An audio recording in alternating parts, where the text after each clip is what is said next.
And then the sheriff got to respect us too. Now, his grandson was, Christopher Dorn killed my grandson, okay? I have respect for the sheriff department. But when you come to me, when you stop me and I just ask you, why are you stopping me? And you going off on me, that's a problem. I wasn't rude, I just asked.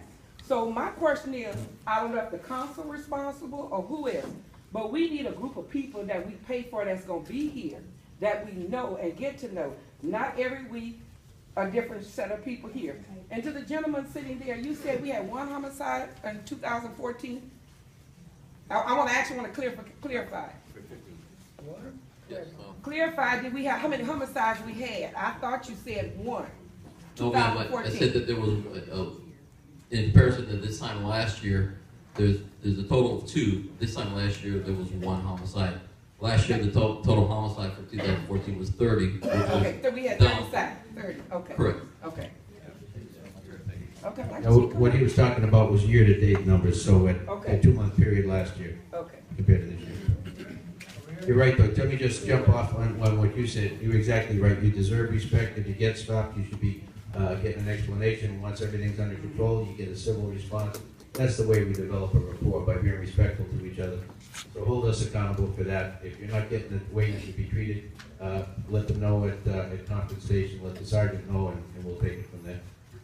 Yeah, Excuse me, but that's another. Wait a minute, let me finish. When you go to the sheriff's station, I'm not talking about you guys, because I don't know you. A lot of times you go there and tell them you got a problem, and something happened, they talk to you crazy.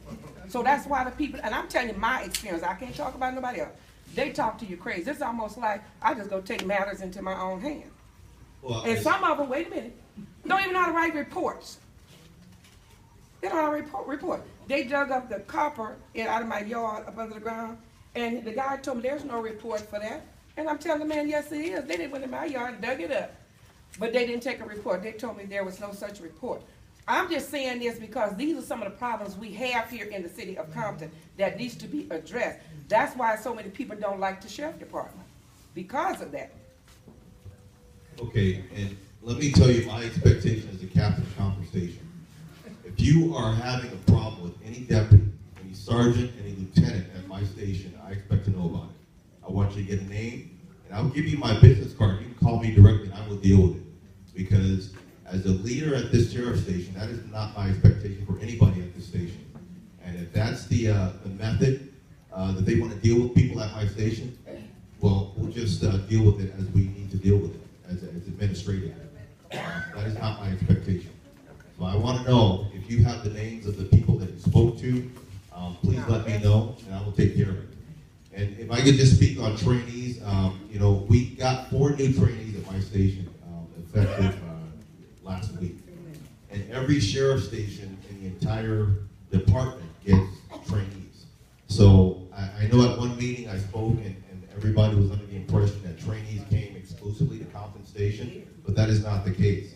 Every single patrol station gets new trainees at their station. Temple, Lomita, Carson, Compton, South LA, everybody gets trainees. It's not necessarily like I heard of a meeting at dumping ground here at Compton Station. But we had more than any city trainees, this is what I'm saying. Are we going to, please, are we all going to cut down on them and everybody get equal amount of trainees? That's not accurate. My station has the least amount of trainees. Well, I never saw you before, okay, but we had a lot of trainees, sir. I'm not trying to be rude, but we had a lot, okay?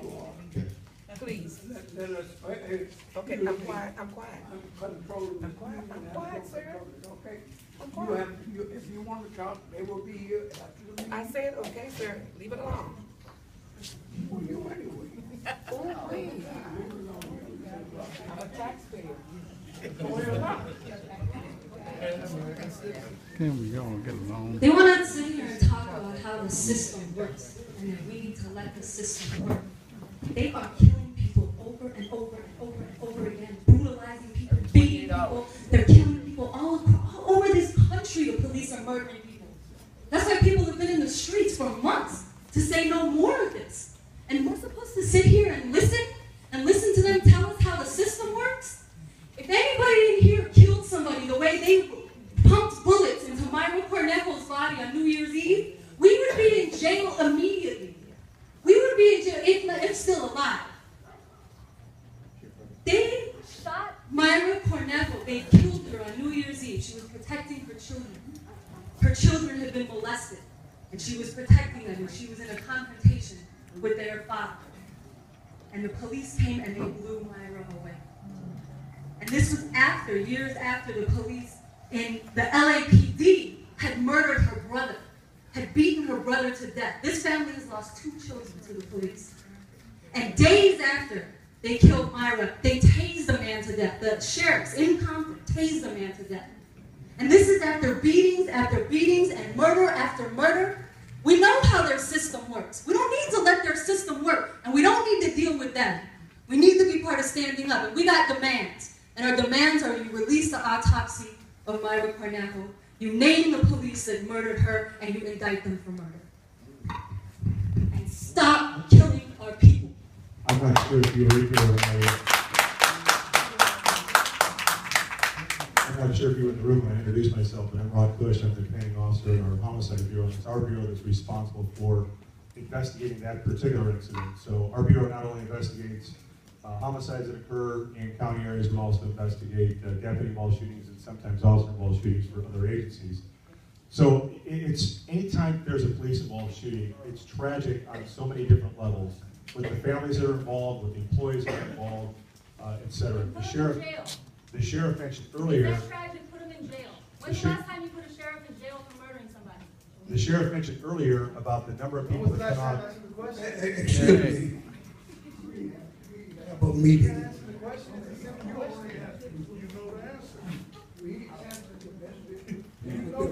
We are not here to bash. You're here to ask questions. Now, he answered to the best of his knowledge. Now, we have a problem.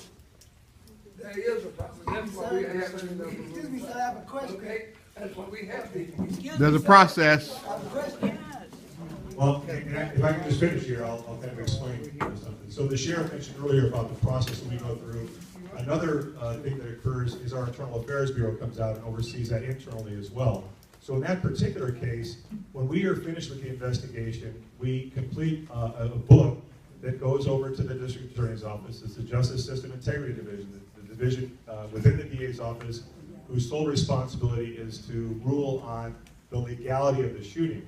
So until that point, none of the documents that we put together, none of the information we put together is released to the public because it has the potential for harming the integrity of the case, harming witness statements, etc. So we'll put all that information together.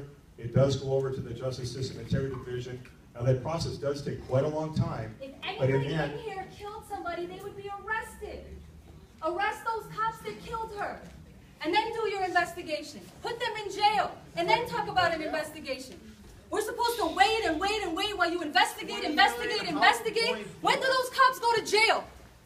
In the end, when the district attorney issues its letter of opinion, that's the finality of the investigation as far as the criminal investigation. And how many sheriffs